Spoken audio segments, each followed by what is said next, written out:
ഹേമചന്ദ്രൻ കൊലപാതക കേസിലെ മുഖ്യപ്രതി നൌഷാദിനെ എമിഗ്രേഷനിൽ നിന്നും പോലീസ് സ്റ്റേഷനിലേക്ക് മാറ്റി. ബംഗളൂരു എമിഗ്രേഷന്റെ കസ്റ്റഡിയിൽ നിന്ന് എയർപോർട്ട് പോലീസ് സ്റ്റേഷനിലേക്കാണ് മാറ്റിയത്. കേരളത്തിൽ നിന്നുള്ള അന്വേഷണ സംഘം ബംഗളൂരുവിലെത്തി പ്രതിയെ കസ്റ്റഡിയിലെടുക്കും. 24 ബ്രേക്കിംഗുമായി ദീപക് ധർമ്മടം ചേരുന്നു കോഴിക്കോട് നിന്ന്. ദീപക്, വിവരങ്ങൾ. SKN ഏറെ ആസൂത്രിതമായി നടത്തിയ ഒരു ദാരുണ കൊലപാതകം അതായിരുന്നു ഹേമചന്ദ്രനെ തട്ടിക്കൊണ്ടുപോയി കൊലപ്പെടുത്തിയത്. ആ കേസിലെ മുഖ്യപ്രതിയാണ് സൗദിയിൽ നിന്നും ഇന്ന് കൊച്ചിയിലേക്ക് എത്തുമെന്ന് പോലീസിനെ തെറ്റിദ്ധരിപ്പിച്ചുകൊണ്ട് ബംഗളൂരുവിലേക്ക് എത്തിയത്. ബംഗളൂരുവിൽ നേരത്തെ തന്നെ ലുക്കൌട്ട് നോട്ടീസ് ഉണ്ടായിരുന്നു. അതുകൊണ്ട് തന്നെ ബംഗളൂരുവിൽ അവിടെ എമിഗ്രേഷൻ പിടിച്ചുവെച്ചു.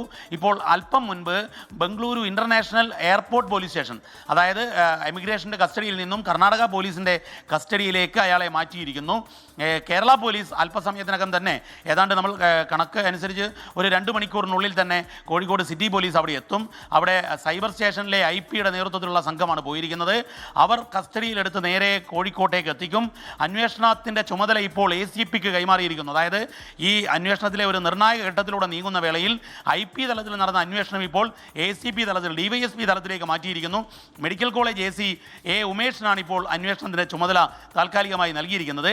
വിശദമായ ചോദ്യം ചെയ്യലിന് ശേഷം അറസ്റ്റ് രേഖപ്പെടുത്തും.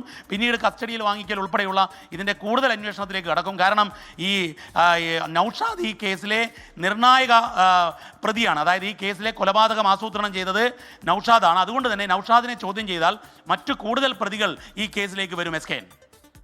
Thank you. ദീപക് ധർമ്മടമാണ് വിവരങ്ങൾ നൽകിയത്.